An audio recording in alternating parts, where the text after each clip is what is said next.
ದಿನ ಜನೋತ್ಸವ.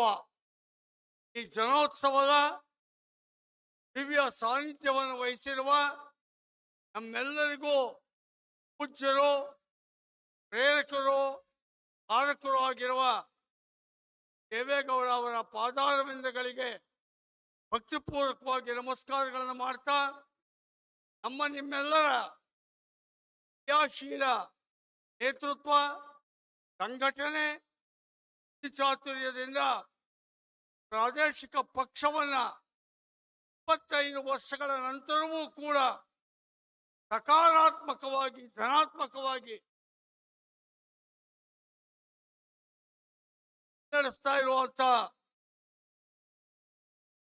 ಕುಮಾರಣ್ಣನವರಿಗೆ ಗೌರವಪೂರ್ವಕ ನಮಸ್ಕಾರಗಳನ್ನು ಅರ್ಪಿಸ್ತಾ, ಈ ಸಮಾವೇಶದ ತೆರೆಮರೆಯ ಹಿಂದಿನ ನೇಪಥ್ಯದ ದಿಟ್ಟ ಶಕ್ತಿ ರಾಜ್ಯ ಯುವಜನತಾ ದಳದ ಅಧ್ಯಕ್ಷರು, ಭವಿಷ್ಯದ ಪಕ್ಷದ ರೂವಾರಿಗಳು ಆಗಿರುವಂತಹ ನಿಖಿಲ್ ಕುಮಾರಸ್ವಾಮಿಗೆ ಆಶೀರ್ವಾದ ಪೂರ್ವಕವಾದ ಅಭಿನಂದನೆಗಳನ್ನು ಸಲ್ಲಿಸ್ತಾ, ವೇದಿಕೆ ಮೇಲಿರುವ ಎಲ್ಲ ಗಣ್ಯರೇ, ಕಾರ್ಯಕರ್ತ ಬಂಧುಗಳೇ, ಕಟ್ಟಾಳುಗಳೇ, 5 ನಿಮಿಷದಲ್ಲಿ ನಾನು ಮಾತು ಮುಗಿಸ್ತೀನಿ.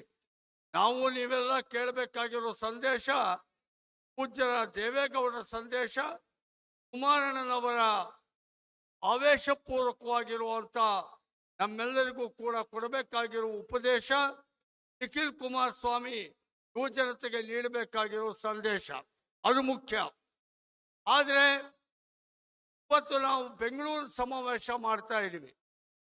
ಬೆಂಗಳೂರು ಸಮಾವೇಶಕ್ಕೆ ಸಂಬಂಧಪಟ್ಟಂಗೆ 3 ಅಂಶಗಳನ್ನ ನಾನು ನೀವು ಜ್ಞಾಪಿಸಕ್ಕೆ ಇಷ್ಟಪಡ್ತೀನಿ.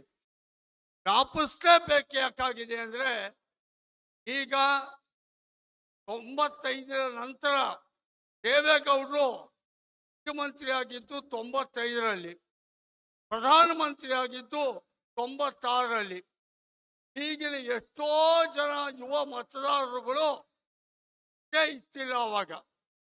ಈಗ 2000 ಇಸ್ವಿ ಮೇಲೆ ಹುಟ್ಟಿರೋ ಮತದಾರರುಗಳಿಗೆ ನಾವು ಕುಡಿತಿರು ನೀರು ಕೊಟ್ಟವ್ರು ಯಾರು, ಐಟಿ ಬಿಟಿ ತೊಂದು ಪುಣ್ಯಾತ್ಮರು ಯಾರು, ನಮ್ಮಪ್ಪ ಕಟ್ಕೊಟ್ಟಿರು ನಮಗೆ ಹಕ್ಕುಪತ್ರ ಕೊಟ್ಟು ಪುಣ್ಯಾತ್ಮ ಯಾರು ಅಂತೇನೆ ಗೊತ್ತೇ ಇಲ್ಲ. ಅವರೆಲ್ಲ ಯಾರೋ ಈ ಕಾಲದವ್ರು ಮಾಡಿರ್ಬೇಕು ಅಂದ್ಕೊಂಡಿದ್ದಾರೆ. ಹಾಗಾಗಿ ನೀವು, ನಿಮ್ಮ ಅಜ್ಜ, ನಿಮ್ಮ ತಂದೆ, ನೀವೆಲ್ಲ ಕುಡಿತಿರು ನೀರು ಕೊಟ್ಟವರು ದೇವೇಗೌಡರು.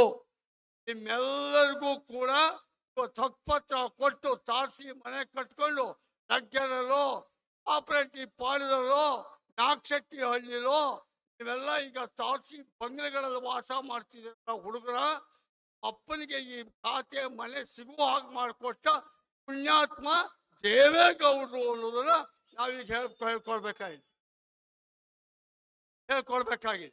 ಹಾಗೇನೆ ಬಹಳ ಮುಖ್ಯವಾಗಿ ಮಾತೆತ್ತಿದ್ರೆ IT BT Bengaluru silicon city ಹಾಗೆ ಹೀಗೆ ಅದ್ಭುತವಾದ ಬೆಳವಣಿಗೆ ಅಂತಾರಲ್ಲ, ಐಟಿ ಬಿಟಿ ಇವತ್ತೆಲ್ಲ ಎಷ್ಟೋ ಜನ ಲಕ್ಷಗಟ್ಟಲೆ ಸಂಬಳ ತಗೊಳ್ಳೋದು, ಉದ್ಯೋಗಾಕಾಂಕ್ಷಿಗಳಾಗಿರುವಂತ ವಿದ್ಯಾವಂತ ಇಂಜಿನಿಯರ್ಗಳು ಇವೆಲ್ಲ ಇದ್ದೀರೋ ಎಲ್ಲ ಜ್ಞಾಪಿಸ್ಕೋಬೇಕಾಗಿರೋದು ಅಡಿಪಾಯ ಹಾಕಿಕೊಟ್ಟ ಪುಣ್ಯಾತ್ಮ ದೇವೇಗೌಡರು ಅಂತೇಳಿ. ಹಾಗಾಗಿ 3 ಅಂಶದ ಮಾತ್ರ ಹೇಳ್ತೀನಿ, ನಾನಿಲ್ಲಿ ಏನು ಹೆಚ್ಚಿಗೆ ಹೇಳಬೇಕಾದಿಲ್ಲ. ಕಾವೇರಿ ನೀರು, ಕಾವೇರಿ 4ನೇ ಹಂತ. ದೇವೇಗೌಡರು ಮುಖ್ಯಮಂತ್ರಿ ಆದ್ರು 95ನೇ ಇಸ್ವಿ. ನಾನು 5 ನಿಮಿಷ ಅಂದ್ರೆ ಒಂದು 5 ನಿಮಿಷ ಜಾಸ್ತಿ ತಗೋತೀನಿ, ಯಾಕೆಂದ್ರೆ ಒಂಚೂರು ಹೇಳಲೇಬೇಕು. 95ರಲ್ಲಿ ದೇವೇಗೌಡರು ಮುಖ್ಯಮಂತ್ರಿ ಆದ್ರು. ದೇವೇಗೌಡರು ಮುಖ್ಯಮಂತ್ರಿ ಆಗಕ್ಕೆ ಮುಂಚೆ ವೀರಪ್ಪ ಮೊಯ್ಲಿ ಮುಖ್ಯಮಂತ್ರಿ ಆಗಿದ್ರು. ಅಷ್ಟೊತ್ತಿಗಾಗಲೇ ಕಾವೇರಿ 4ನೇ ಹಂತದ ಬರದೇ ಇದ್ರೆ ಬೆಂಗಳೂರು ಸತ್ತೋಗ್ತಾರೆ, ಕುಡಿಯೋ ನೀರಿಗೆ ಗತಿ ಇಲ್ಲ ಅಂತಿದ್ರು. ಆಗ ವೀರಪ್ಪ ಮೊಯ್ಲಿ ₹1 ಇಟ್ಟು ಒಂದು ಆರ್ಡರ್ ಮಾಡಿದ್ರು. ದೇವೇಗೌಡರು ಅದಾದ 2 ತಿಂಗಳಿಗೆ ಬಂದ್ರು, ಕರೆದ್ರು ಅಧಿಕಾರಿಗಳನ್ನ, ಕೇಳಿದ್ರು ಎಷ್ಟು ಕೋಟಿ ಬೇಕು ಈ ಕಾವೇರಿ 4ನೇ ಹಂತಕ್ಕೆ ಅಂದ್ರು.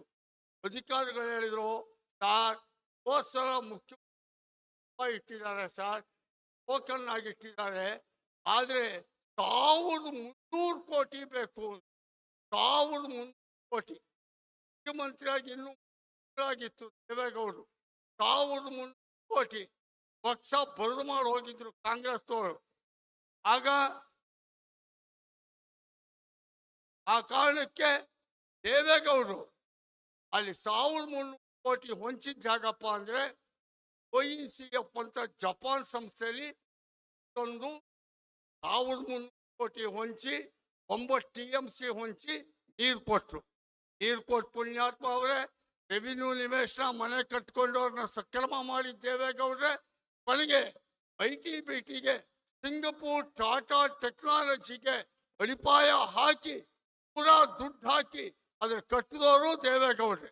ಹಾಗಾಗಿ ಊರು ಕೊಟ್ಟ, ನೀರು ಕೊಟ್ಟ, ಕೆಲಸ ಕೊಟ್ಟ ದೇವೇಗೌಡರು ಮುಂದುವರಿಸಿದ್ರು. ಕುಮಾರಸ್ವಾಮಿ ಈಗ ನಾವು ಮುಂದುವರಿಸಿದ್ರು ಜನತಾದಳ. ಇದನ್ನ ದಯವಿಟ್ಟು ಕಾಪಾಡ್ಕೊಳ್ಳೋಣ, ಉಳಿಸ್ಕೊಳ್ಳೋಣ, ಬೆಳೆಸ್ಕೊಳ್ಳೋಣ. ಒಂದು ಸ್ಲೋಗನ್ ಈಗ ಹೋಗ್ಬೇಕು. ಗ್ರೇಟರ್ ಬೆಂಗಳೂರು ಚುನಾವಣೆಗೆ ಒಂದು ಕೆಂಪೇಗೌಡ ಇಂದು ದೇವೇಗೌಡ, ಒಂದು ಕೆಂಪೇಗೌಡ ಇಂದು ದೇವೇಗೌಡ ಅನ್ನೋ ಸ್ಲೋಗನ್ ಒಂದಿಗೆ ನಮ್ಮ ಕಾರ್ಯಕ್ರಮ ಮುನ್ನಡೆಸೋಣ. ನಮಸ್ಕಾರ.